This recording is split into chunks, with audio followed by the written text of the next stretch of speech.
All right, good morning, everyone, once again. Welcome to the symposium on the Sudan in the Eye of the Storm. My name is Omolade Adunbi. I am a professor and director of the African Studies Center, and we are delighted that you could make it on this Monday morning. We are gathered here today to discuss the current war in Sudan, bearing in mind that that is not actually the only conflict that has engulfed the entire continent of Africa in recent history. So many of the panelists and participants at this symposium today are scholars, practitioners, activists, diplomats, and students who have made important contributions to the debate on the past and present of Sudan, and not only on Sudan, but as well as its neighbors in the last few years. We are happy that they could all join us to have this conversation today. This symposium wouldn't have been possible without the support of many units across the University of Michigan.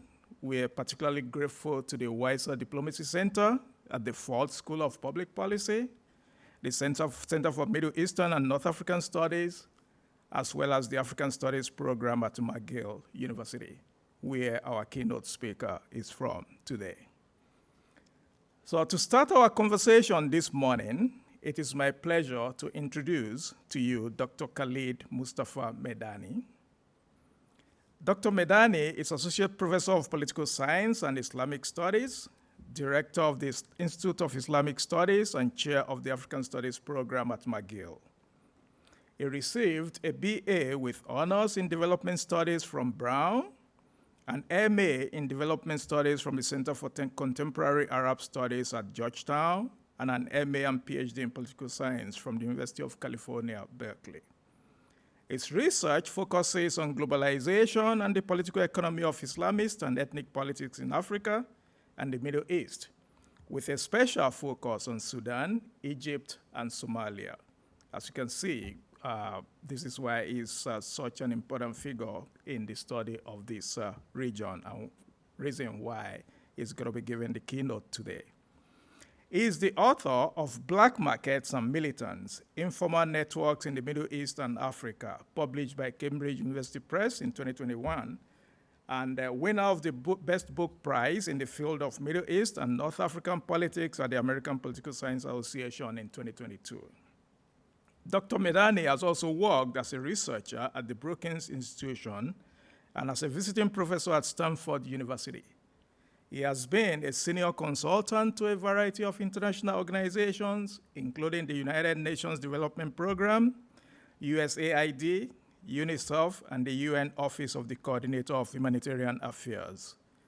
In addition, he has also served as a consultant for a variety of governments on issues such as the roots of the Darfur crisis, youth politics in Sudan, and electoral reforms in Morocco. Please join me in welcoming Dr. Medani to Michigan.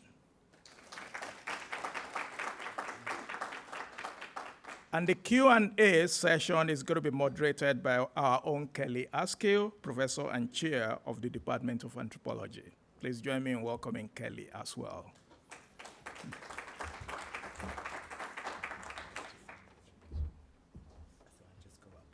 Yeah.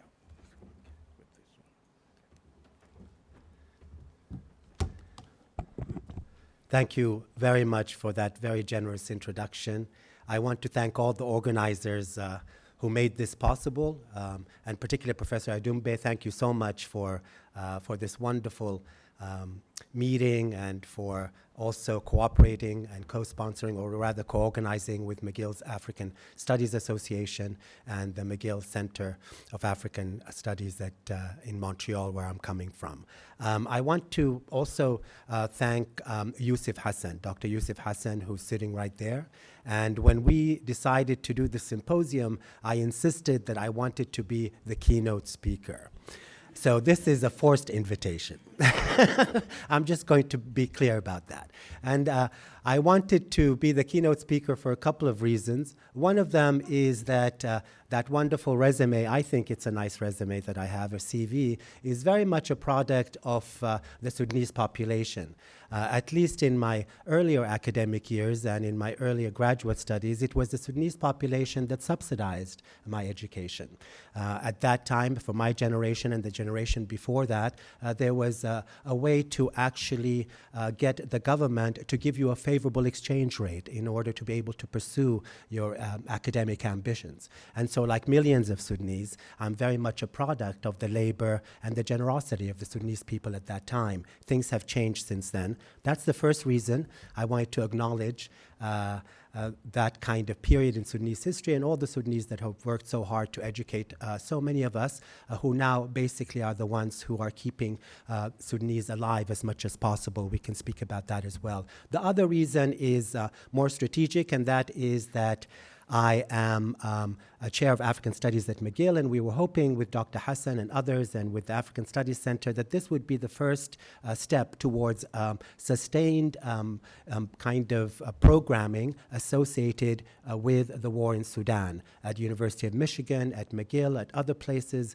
there is such great need with respect to what is going on, not only to publicize what is going on, but also to analyze what is an unprecedented war in a country that has experienced wars, multiple wars since its independence. And we wanted very much to coordinate and bring Sudan scholars, Sudanese and others as a first step to continue this kind of process in coordinating and bringing people together. So I hope that that is a justification for my keynote. I'm not sure how the lecture is going to go, but we'll see.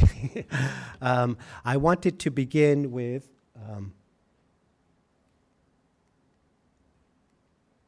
the real question of the day, and that is that, as you know, in April of last year, an unprecedented war began, first in Khartoum and spread throughout the country. For those unfamiliar, and I'm sure many are, now we are standing at approximately 13 million displaced, over 3 million refugees. A litany of human rights violations is difficult to describe. The role of sexual violence as a weapon of war, the stopping of or politicization of aid delivery, the bureaucratic blockages, the political blockages, the spillover of this war across the region, and not only Sudan, as Professor Adunbi said. So the humanitarian situation is extremely dire. And I wanted to really begin not so much with the war, but with the revolution of December 2018. I want to make a couple of arguments, but the general takeaway will be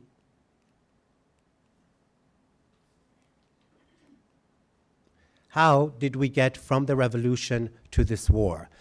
That, I think, is kind of the most important and pressing question. I'm going to make an argument in a nutshell that there are a number of reasons for the logic behind this war. I've titled this keynote the struggle for Sudan, the logic of war in Sudan and pathways to peace. So what I want to do is talk about the logic that brought Sudan to such a devastating war. And I'm going to make the general argument, or the central argument rather, that it really is a result of the success, the sheer success of the pro-democracy revolution of December 2018 and 2019, among other reasons, of course, which I think is very, very important to keep in mind.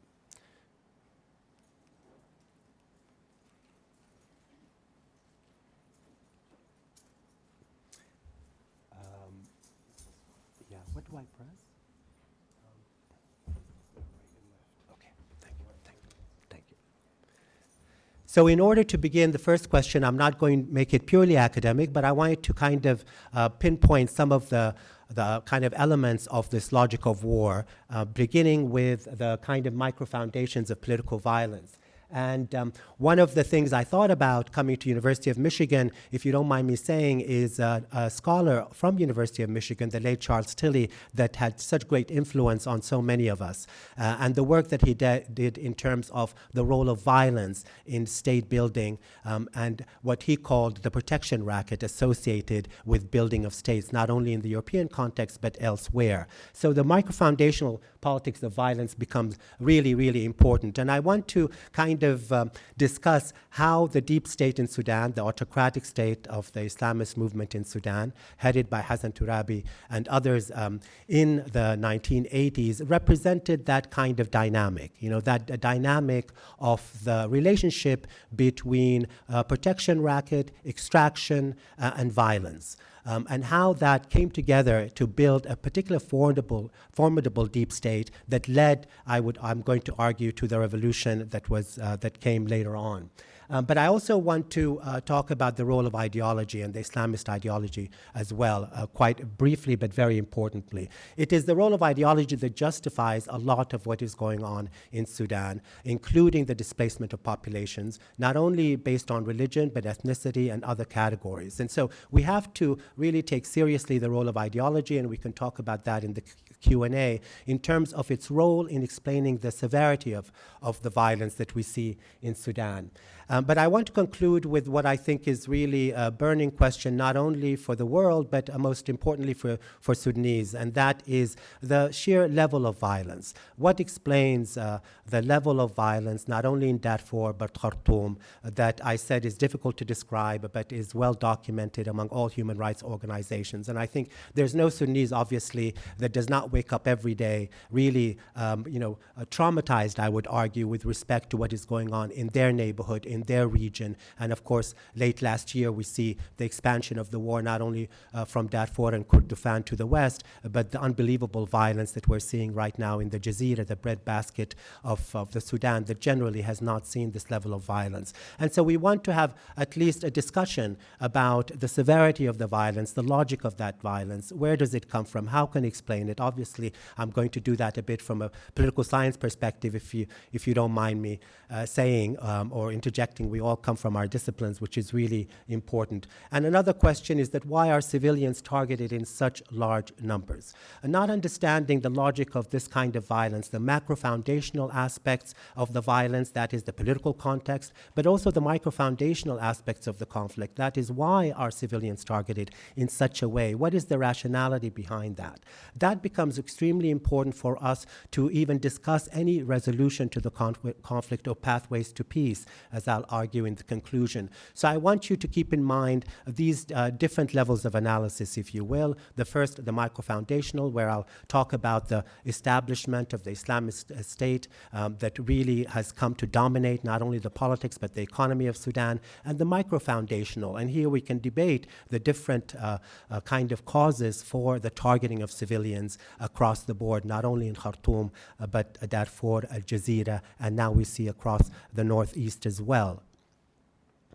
And of course, the third element is the role of external actors, and we'll have plenty of time to talk about that. The work of Charles Tilly has been, for those of you, I feel like I'm talking to a sociology or a political science class, but for those of you who are aware, over the years has been refined and critiqued for not taking the role of external actors seriously. In other words, how can we talk about the foundation of states and the role of violence and extraction of capital in ways that are relevant to the post-colonial global South? And one way to do that, and of course many scholars have done that, is to map on to this macro understanding of political developments, to the micro domestically, but also crucially, of course, the role of external actors. We cannot understand the full scale of the war in Sudan, obviously, without understanding the regional actors, and I'm going to focus on the transnational economic linkages because we'll have plenty of time to talk about the strategic linkages as well.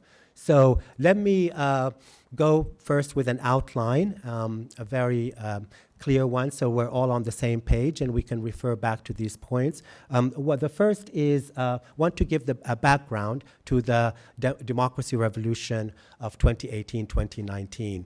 I want to explain why it was so successful and why it was so unprecedented and why it has posed a threat to a particular economic and political elite in Sudan, and why, at the first first cut, it can help us explain the logic of the war that we're talking about today. And in order to do that, I'm going to quickly talk about the rise of the Islamist regime. Was a subject of the book that the professor referenced. I'm not going to go into too much detail, but just to explain how an Islamist, deep autocratic regime was established, and what the young people in Sudan in particular did in order to bring it down. So I'm going to talk about the fall of the regime itself, but argue that the institutions of the National Congress Party's regime that began, of course, in the summer of 1989 continue to this day, or at least there's an attempt at the revitalization of these institutions to bring back the remnants of what we call the former regime of the National Congress Party. And I want to explain the success of the revolution as a threat, not only in terms of its success, but as a threat. Why has it and why is it such a threat? Why are the Sudanese people, the civilians in the main, in the majority, a threat to these economic and political elite? And why the democratic transition has stalled? We begin with the crucial question that everyone is asking in Sudan and elsewhere. I think if you were to poll Sudanese, I think the central question that most people are really grappling with is whether the state. There is no moment in Sudanese history, and rarely in the history of post-colonial Africa, where the very question of the viability of the state has come to the fore in such a way. And we have to discuss that very, very directly. The reason we have to do that is because of the devastating war, but the reason we also have to do that is that these two gentlemen, and I'm sure you're familiar with them, General Abdel Fattah Burhan and General Mohammed Hamdan Dagalo, or Hemeti, that as we call him, really are battling around this particular kind of question. The propaganda of Burhan and his associates is about re-establishing a state in their image. La dawla dunana, there is no state without us. Without an Islamist state, there will be no state in Sudan, even if it takes, and I'm quoting, 100 years. Here, the very viability and the structure, the definition of the Sudanese state, for the first time, comes in contradistinction and contestation with the other. And that is, of course, of Hemeti, marshaled and supported by a constellation of consultants, financed and paid by gold and his financing. His propaganda is, believe it or not, remarkably, that he is fighting for a democratic state in Sudan. That debate is crucial. It is the debate that is central to the propaganda of both of these generals. We're often asked, is this a war between generals? That, of course, is a reductive way to do it. I would argue that it's a war between two visions at the moment and the very viability of the Sudanese state. The question becomes, is there an alternative coming from the Sudanese people to this kind of existential fight, existential struggle for Sudan, a battle for Sudan?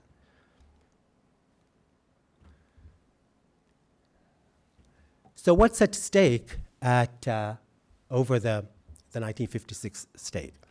I was very much, I hope you like this graphic. What's at stake of and why is it so much kind of debated, not only militarily, but also intellectually? I wanted to begin with, I'm not going to do a whole economic outlook or profile of Sudan, but I just want to make sure that people understand the sheer wealth of this country.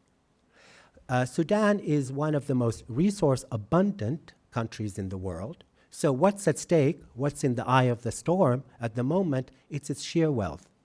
There are few countries in the world, and even in Africa, that have as much resources. And here you can see that the majority of revenue historically for Sudan has come from mineral extraction. And I know Professor Adunbi is an expert on mineral extraction. That's the name of the game. And here you can see the total exports are petroleum, gold, agriculture, petroleum and gold in particular have figured very prominently in terms of the resource abundance of this country. And the important aspect of the economy I'd like you to keep in mind, because this is the overall kind of outlook or background logic of what these generals are fighting for, has to do very much with the fact that this is a bifurcated economy, as I have and others have argued elsewhere, and it has two important features. One of them is that it's dependent on resource extraction, and it has been for decades. The bulk of export earnings come primarily from selling oil and minerals. That continues to be the case in the formal economy.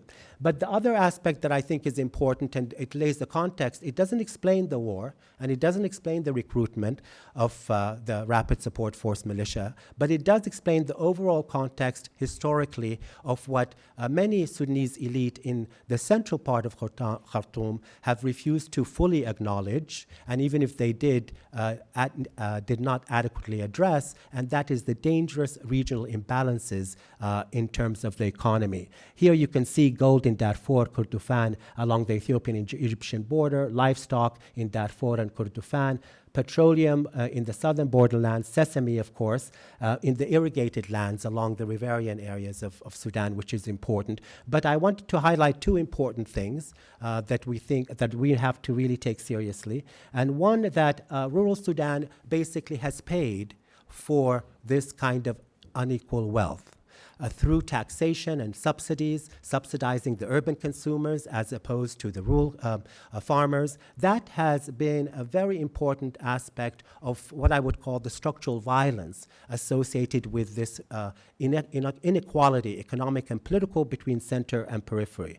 Another, of course, and that is really the subject of the entire book that I wrote, and that is that for most Sudanese, the illicit economy and the informal economy is really represents the most important source of livelihood and revenue generation. Oftentimes, and most times, that is done through not only corrupt means, but violent means of extraction. That includes, of course, the smuggling of gold, and of course, also the speculation in the black markets, which became my obsession in the late 1980s and 90s, and I wrote many articles about it because it was the primary way that the Islamist movement essentially funded their movement and was able to expand its patronage network. Even a couple of weeks ago, the government, the de facto government of Abdel Fattah Burhan, once again has changed the Sudan note in order to encourage a particular form of speculation to generate more revenue through the black market speculation. So I want to not to kind of drown everyone in the details of the economy, but just to emphasize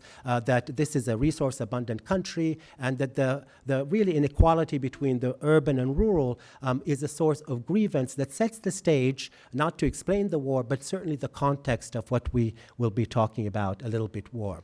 But what's at stake besides the economy is something even more important, and that is the threat of pro-democracy. That is the threat of the popular will of the Sudanese people. On one hand, in the eye of the storm, of course, is the economy itself and the kind of the scramble for the resources of Sudan, not only by Sudanese elites, but of course regional actors. But another one that I want to focus on, if you don't mind, is what really is at stake, and that is the will and the pro-democracy movement of Sudan that begins as early as the 1960s, of course, and has its last iteration in December 2018. I'm not going to go through the background too much, but just to emphasize a couple of things. On December 19th, in late 2018, for those of you not familiar, but for many of us, of course, Sudanese, that becomes really a very critical juncture because the protest that began this revolution did not begin in the city of Khartoum, although that has happened in the past. It began about in Adbara, in the northern part of, or north of the capital, where it really took the form of the kind of popular uprisings that we've seen in other parts of Africa and North Africa as well. And it is really late in that year that something emerges that becomes pivotal in explaining the success, and that is, for Sudanese, of course, very familiar, and that is a vertical coordinating body, Sudanese Professional Association, that despite and fighting against all of the odds of a very despotic state, was able to establish informal associations and some unions in ways ways that we're able to coordinate the street protest over time, which becomes important. The rest, of course, is familiar and important. There's a whole bunch of scholarship on the sit-in, on why space became so important as a recipe for success. And of course, here you see by April, you had millions of Sudanese sitting in front of the army headquarters. Some of them are in this room. And they can tell us even more of the details. But there was a strategic aspect to it. One of them, of course, is what we call this kind of choreography or assembly, that is to elicit an emotive kind of response from all of the Sudanese people across ideology, race, and gender, which becomes important. But another one was very strategic, and that is to elicit the defection of rank-and-file members of the Sudan Armed Forces, recognizing that there is no way to topple such a fierce, despotic regime without eliciting that kind of defection. That all coming together actually worked, including, of course, strikes that were very, very important. So, in response to that, we begin the first kind of violence that begins, at least in this particular period, and the massacre against the sit-in, the not only killing, but the sexual assault, throwing activists in the River Nile. And it is at this point that the kind of authoritarian state fights back. But what I want to emphasize, and here is the kind of crucial point, is that the Sudanese population continued, despite this kind of level of violence that in the past had worked to stymie these kind of popular protests. It continued, expanded, weekly, sometimes daily. That kind of strength is difficult to explain in the context of such coercive violence on the part of this authoritarian state. One explanation, and this can also be important for our discussion, is that at that time, believe it or not, as opposed to the present, the African Union did play an important role. And that is it suspended Sudan, the regime of Omar Bashir, and of course, those who came after him from the AU. And that becomes very important as a stick, so to speak, that in some way sent a message, not only to Sudanese, but to the rest of the world, that the African Union will no longer tolerate this kind of fight against democracy, which becomes really important. There are three elements that explain the fall of this transition and this kind of effort on the part of the National Congress Party, but in this particular, this is the regime of Abdel Fattah Burhan. And I would trace the failure of this to the agreement that was signed by the civilian leaders and the military leaders at the time in order to bring peace back to Sudan, but rather what we call in political science upgrade authoritarianism. There was this soft landing, this compromise that emerged where you have a sovereign council that includes both civilians and military. You have a rotational presidency. This becomes very key. That is that a military leader is then to be succeeded by a civilian one, and a legislative body that was never implemented. From the very beginning, you can see there were real problems with this compromise that occurred. Which way Sudan was going to go depended in large part on the will of the Sudanese people and their continued activism at the time. But I want to quickly talk about what this state looked like, because it helps us understand the logic of the war at the moment. And I'm going to go back a little bit in history to talk about the Islamist state of 1989, in the summer of 1989. And this gentleman here, who we can't forget, Hassan Turabi, who became one of the most popular Islamist ideologues, not only in Sudan, but throughout the Middle East and the Arab world. I'm not going to rehearse all of his ideology. But I just wanted to introduce the fact that he was a lawyer, very well educated, both in Sudan and in the Sorbonne. And at the same time, he became Attorney General under the previous regime of Jafar Nimeri. He also stood in contradistinction, tension, and conflict with the form of Islam that the majority of Sudanese adhere to. A very important history, of course, well known to not only Sudanese but Africans and those who study Islam in Africa, is that the majority of Sudanese adhere to popular forms of Islam, Sufi religiosity. And of course, the reason we call Hassan Turabi an Islamist modernist, like we do Rashid Ghannouchi in Tunisia and others, is the fact that they came up with a new, more modernist Islamist ideology. that becomes a very important prerequisite to building the state.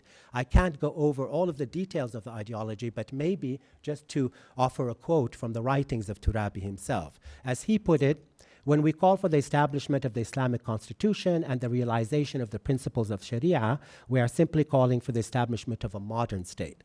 With all that is understood by these words, democracy in all its forms, political, economic, and social, is known to have been guaranteed by Islam long before it was shaped by the modern state.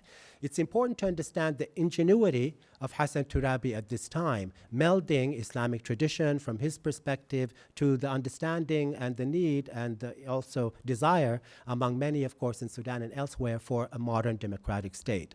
That is one of the reasons that when I go to Egypt, Morocco, Tunisia, other countries, they always tell me our Islamists are dinosaurs, but Hassan Turabi was a genius. In many ways, he did have that ingenuity, but of course, he was also Machiavellian.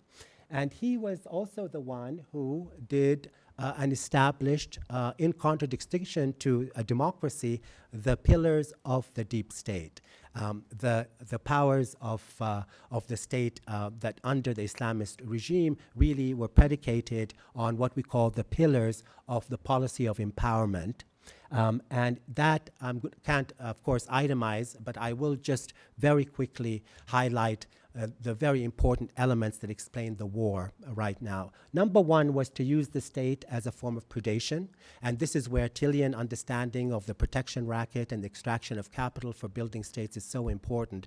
That is, you use the levers of the state itself to generate loyalty from Islamist clients. That required the purging, the literal purging of over 600,000 Sunnis from the bureaucracy, the transforming of the bureaucracy into one that was committed to the Islamist program, the speculation in the black market, but essentially the domination of the domestic economy through illicit means, using the levers of the state, and perhaps most importantly for our purposes today, something that is crucial that you're aware of that explains the war more than anything else, of course, and that is the restructuring of the Sudan armed forces. That was crucial. Why was it crucial? For two reasons. One of them has to do with the insurgencies that, of course, reflected the entire history of Sudan, whether it's from South Sudan, the border regions, or Darfur, of course, in the early 2000s. How do you execute, as one person scholar put it, war on the cheap, a counterinsurgency war on the cheap, if you did not establish militias? Another has to do with the democratic culture of the Sudanese population, beginning in the 1960s and all the way back to the 1950s, a real culture of democracy, a successive attempts at democratization, preceded by popular pro-democracy protest. And the idea was to coup-proof the state by multiplying the coercive apparatus. What emerged most importantly is the National Intelligence and Security Services. I think that we often focus on the Janjaweed, the Rapid Support Forces, but what we don't focus on is what really occurred in this period that was equally important and impactful and left a huge legacy to this day, and that is this security state within a state. Run by people like Nafi Ali Nafi, Salah Ghosh, many of the individuals you know, it becomes a monolith, not only in terms of its coercive apparatus and power, but its sheer wealth. This continues to be the case, central to this kind of period of building a deep state. In addition to that, and parallel to it, of course, as you are very familiar with, there's also the establishment of the Janjaweed militia in the early 2000s to put down the protest in Darfur that then mutates, of course, it's transformed into the Rapid Support Forces under Hemeti. So these are the different elements that are so important to understand the rise of the deep state in Sudan and how the present leadership, the top brass, are continuing to try to recapture that momentum and to rebuild in some ways, fashion or form, those institutions, what we call the remnants of the National Congress state. Quickly, I knew I'd talk a lot. Quickly, I wanted to talk about why, and this is very important for the a concluding takeaway, because I want to emphasize the role of civil society in Sudan. And the reason for that, I think, is in the context of the war, there is always this narrative that it's a war between generals, it's a war between the military. What is lost, of course, and I don't mean that this is always intended, obviously, is the role of civilians in Sudan. And the reason that this war even began is because of the Sudanese civilians. And so without understanding and returning back to understanding the resilience of the Sudanese population and the lack of constituency on the part of both warring parties in terms of having a real constituency in civil society, we have to go back to explain quickly the success of the revolution that continues to be so dominant in the vision of Sudanese population.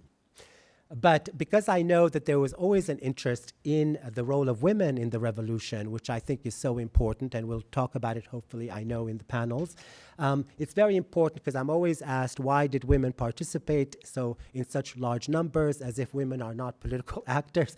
But I will say this, that there are a couple of things that in the Sudan case stand out. One of them is the long history of women in politics and organization. It begins with a number of parties, including the Communist Party and the Sudanese Women's Union. The intellectual force of intellectual Sudanese feminists, and I'm talking about intellectual work that was done by Fatma Ibrahim and others in Sudan, and the Women's Union of Sudan also played a very important organizing role. And of course, that's the context historically for women engaging. And another aspect that was really important, of course, is the policies of the Islamist regime themselves. That is the policy of discrimination, laws that, so-called moral laws that really violated the physical safety of women. So there are a number of different elements that help to explain the success, but I know that I was told to have 10 minutes, so I thought this would be a little bit more useful to explain quickly the success of the revolution. And it really is grounded in a number of different elements. I hope this chart is a little clear. That it begins with the economic crisis, a deep economic crisis associated with the loss of oil following the separation of Sudan, the partition of South Sudan, where most of the oil is. And that led to grievances across the population and two very important elements that emerge, and this is where the agency, ingenuity of the Sudanese people emerge. Number one is the mobilization structures that I spoke about, the informal associations, the Sudanese association, which was a professional association, and the new framing. How do you actually generate such popularity for a movement in the context of such a very violent, coercive apparatus? All of those taken together help us explain this kind of success. So I'm going to go through this very quickly. But there are three elements that really reflect the economic crisis that I want to highlight. Following the partition of South Sudan, I think all of you are familiar that the Sudanese government lost over 90% of its revenue that was generated. But I think what's not addressed is this kind of prior history. Following the partition, two things were very, very important. One of them was that by this time there was demographic change in Sudan, in Khartoum and elsewhere. And the economic access changes as well. The power of the elites in the center begins to erode, and that really helps us explain this kind of different kind of competition that emerges between Kordofan and Darfur and the regions versus the center, which is really important to keep in mind. And this helps us explain also how the central government begins to focus on a particular region of the country, and that is the Arabized Riverian region for the bulk of its investment. That is, having lost the south, now they wanted to capture a particular triangle of the Sudanese economy, what's called the Hamdi Triangle, where 60% of all investment begin to go in. Here you have an exacerbation of the regional inequality between center and periphery, which is really important to highlight.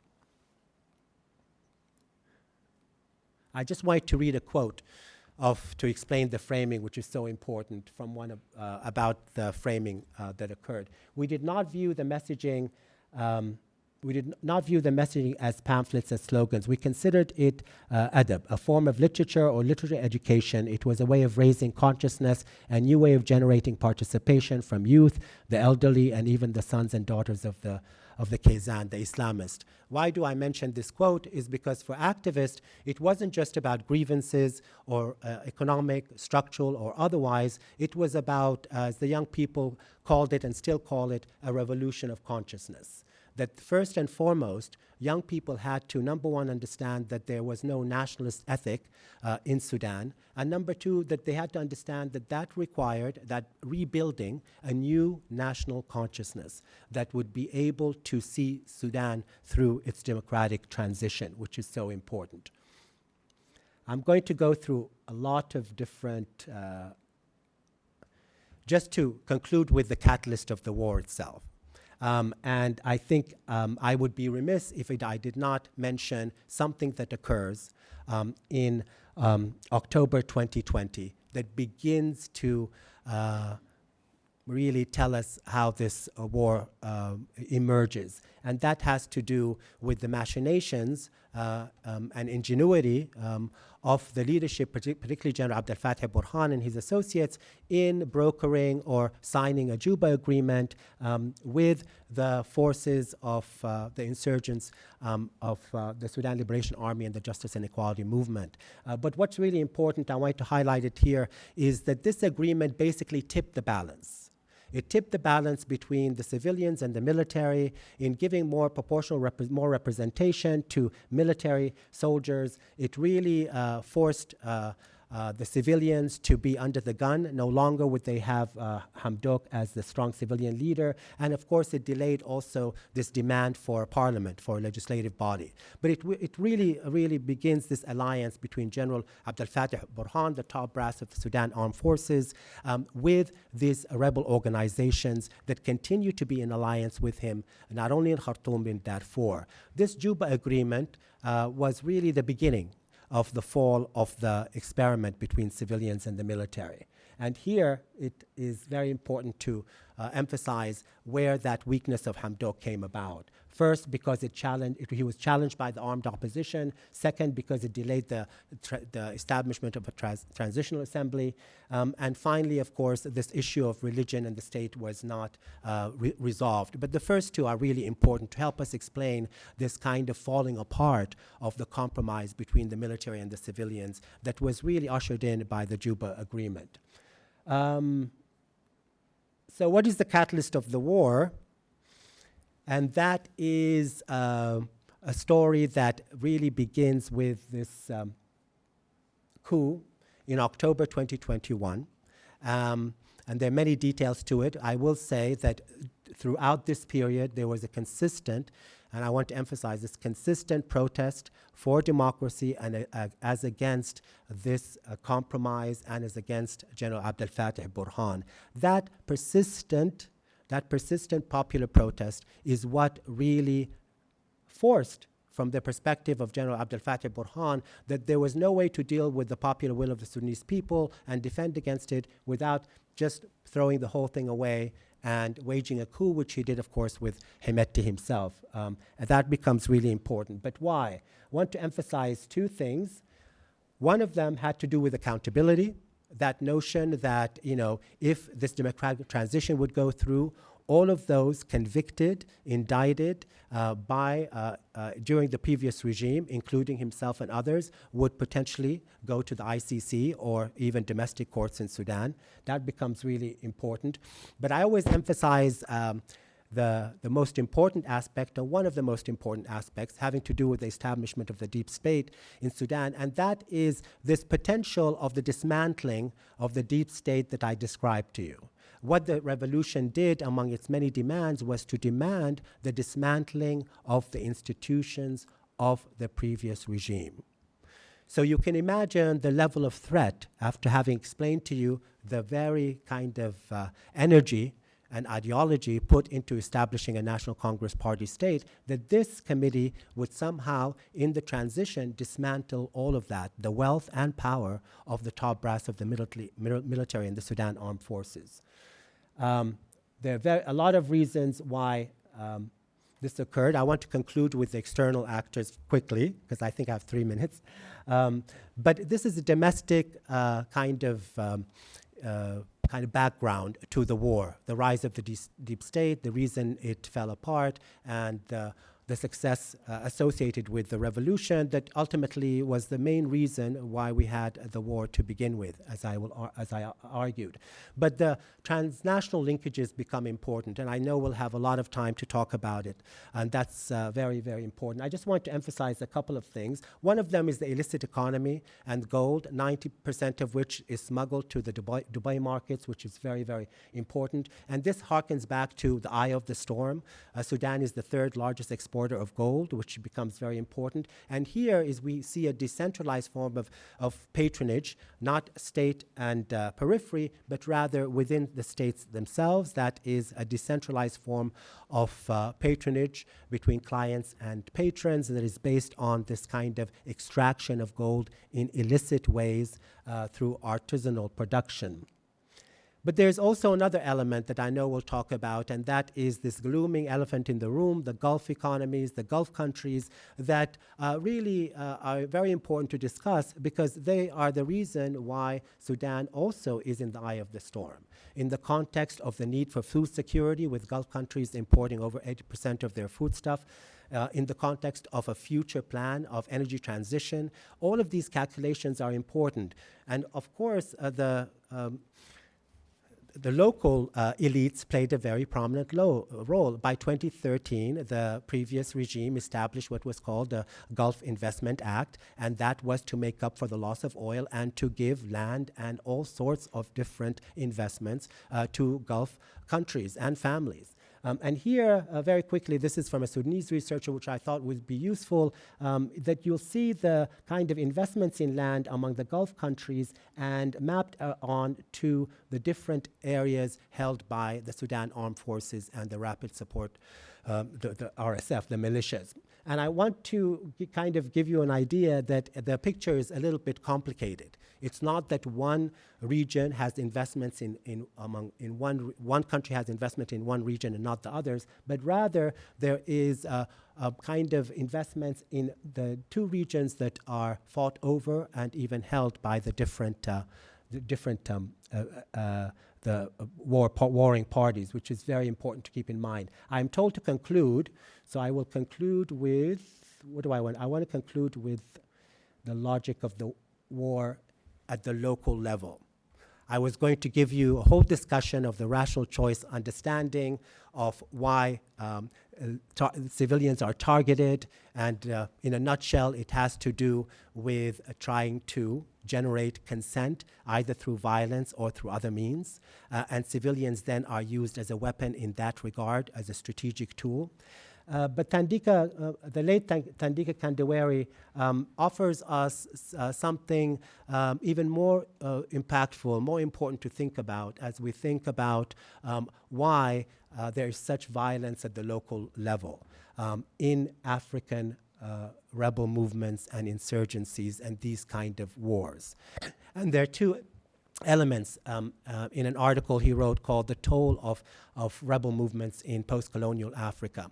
One of them, and the causes, has to do with the inter-elite competition. And I think I described to you how elite competition, in this case, the competition between the Islamist elites and the rest of the population required, from their perspective, the instrumentalization, creation, and sponsorship, and legitimization, eventually, of the Rapid Support Forces in order to do their dirty work. Of course, we know that they created that Frankenstein monster that led, of course, to this destructive war. That is something quite common. It helps explain the political context. But I want us also to understand, as he put it, why rebels are roving and not sedentary in the African context in Sudan. Now, I was thinking about this as Sudanese and others, and all of us are concerned with and trying to understand this looting, pillaging that goes from one region to another in inexplicable form. It seems almost irrational. It's not that the Jazeera now is completely monopolized by the Rapid Support Forces. It's just a source of looting and pillage.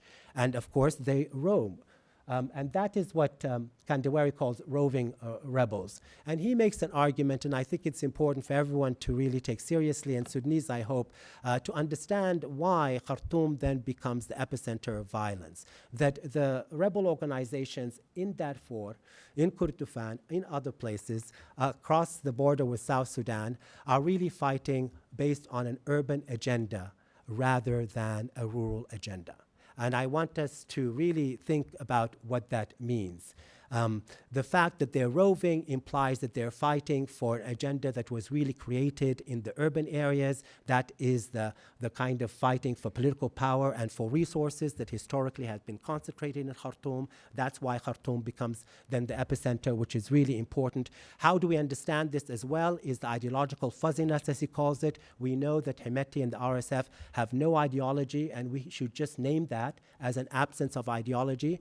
Taken together, that does not allow, and I know this may not be as hopeful as I'd like to make it, it doesn't allow for us to understand that this is doomed to failure, that the project of the Rapid Support Forces militias, as in other African contexts, is doomed to failure because they're roving, not sedentary. They're unable to acquire a legitimate territory and use legitimate forms of violence, believe it or not. And the reason that we see this level of violence and this roving from one place to another has to do with the absence of ideology that is crucial in actually demarcating territory and having a legitimate authority over territory. And the reasons of violence, of course, also takes the shape is the ethnic fragmentation. All of that is to say, understanding that the politics at the center are determinant not only of understanding the war, but also resolution to the war. And in the context of people talking about the fragmentation of Sudan that we're always asked, the point is that that is not a possibility because that's not the dynamic of the war in Sudan. I'm going to stop there. Thank you very much.